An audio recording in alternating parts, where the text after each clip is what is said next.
I'm looking at one of the world's rarest reels of one of the most important films ever made shot on nitrate stock. Among the last people to examine it this closely before me? Oh, just Quentin Tarantino. This is the original negative of the Great Train Robbery from 1903.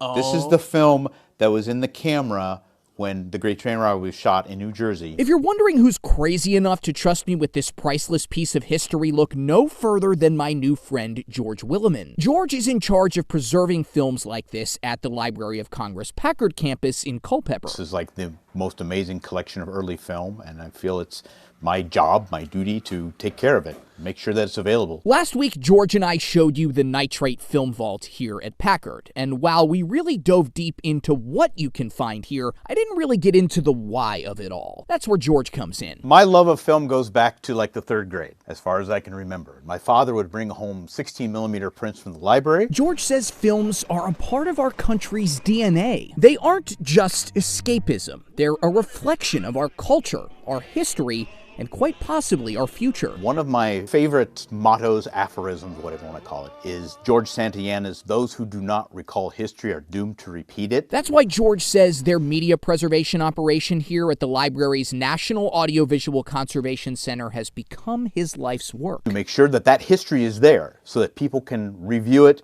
and understand it, see where we came from, see the good things we did, the mistakes we made, so that that record is there and available. Which brings us back to the Great Train Robbery. Because this is such a unique piece of film, we don't get it out very often.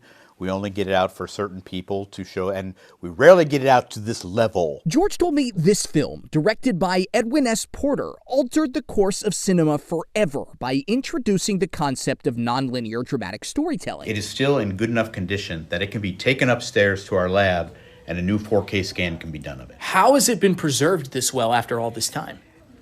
It's just really good film stock. The nitrate film stock itself, made before World War I, for whatever reason, lasts and lasts and lasts and lasts and lasts. George says his goal is to make sure 123-year-old reels like this last for another 123 years, and 123 beyond that. Here at Packard, this is a mission that goes on forever, much like how our favorite movies live for all time in our hearts and minds. And I handed this reel of film to him, and he just kind of looked at it for a moment, and then he just had this really emotional moment. Until my next series in Culpeper, Matt Koufax. That's a wrap. WTOP News.